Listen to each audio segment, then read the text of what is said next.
Hello, Taylor Elwood, your mad scientist and magical experimenter at magicalexperiments.com.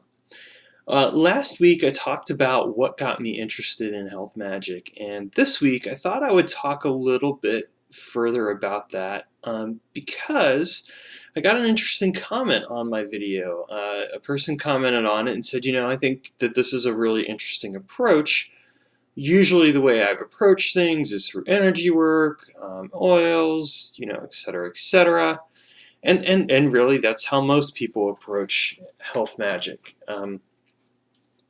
You know, when you know that when you hear that someone's been hurt, what do? Well, I'm going to do Reiki, or I'm going to, send energy to them, or I'm going to do a magical working to help them with that health issue.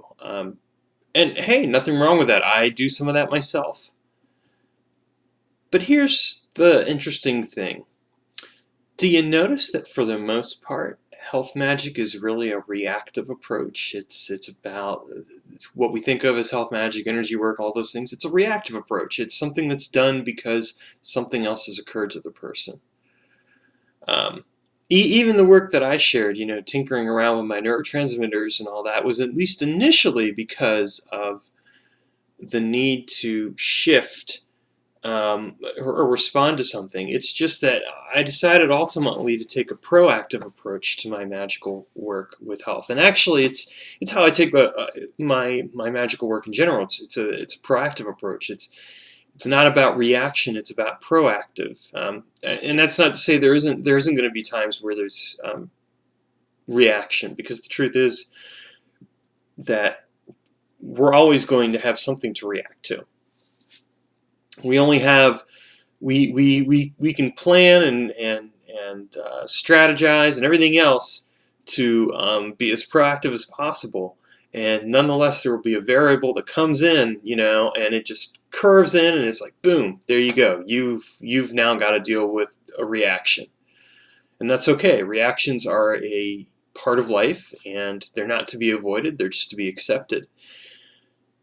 But when it's possible, I think it's more ideal to take a proactive approach to your magical work, whether that's health magic or otherwise. And we'll talk a bit more about that topic another time. But in terms of health magic, part of what really prompted my interest in it, as I said before, is that I wanted to know how things worked. I wanted to know what was going on up here and why I had the manic depression. I wanted to know what was going on in other parts of my body. And that was one of the reasons that I took that approach, and I started to spend more time learning about the bacteria in my body, and the protozoa, and the other microbiota that's part of that's part of the human body.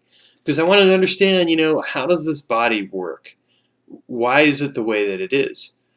Why do certain things occur the way they do? And as I did that work, I also ended up really learning to communicate with my body more, and learning more about how to take care of it. And I think really that's actually crucial to doing health magic, is learning how to take care of ourselves, learning how to be proactive. Learning, for example, okay, well, what kind of diet should I have? What kind of food should I be eating? Obviously, if you're someone who has a gluten issue or certain other types of diseases, that's going to affect your microbiome in very specific ways. And so I think it's worthwhile to learn what your microbiome is reacting to and how it's reacting to it, so that you can work with it. And of course, part of that's going to involve changing your diet, but some of it might be, okay, if I accidentally do eat gluten, what could I do to mitigate that? How could I work with my microbiome to do that, so that way it doesn't knock me out for a few days? So it's that kind of thinking that kind of pervades my approach to health magic, because it's really about discovering what's going on in the body, how the body is working the way that it's working. But it's also an approach to health just in general, because I want to live as healthy a life as possible. And that means that I've really got to understand to some degree what I can do to maintain and take care of myself. So for example, I swim 5 days a week, and I just recently got back from my from one of my doctors, and he suggested, maybe mix that up a bit, start doing some weight training. So it's like, okay, well, maybe I'm going to start doing that now. Because again, part of that is okay, what can I do on a mundane level to take care of my body, which is a temple, a sacred temple, to my existence and really to the universe. So what can I do to take care of this sacred temple, and treat myself good and be healthy? Um, but also, what can I do on a magical level? And then that magical level is, sure, we can use energy work, and in fact, I do a fair amount of internal energy work. This is one of the reasons why I do meditation. It's because I'm doing that internal work with the chi, to work with the energy of my body, to make sure that things are being refined and processed to, for example, help my internal organs work more efficiently. But the work with the neurotransmitters and the bacteria and all that, that's also another layer to that. So really, why I'm telling you all this is because I invite you to take a somewhat different approach. Don't just focus on the energy work, um, and don't just focus on the mundane aspects. Really take the time to explore your body, to learn more about how it works. And if you need help with that, I recommend my book Inner Alchemy, which you can find at amanian-press.com or at my site magicalexperiments.com. You can find it on Amazon as well.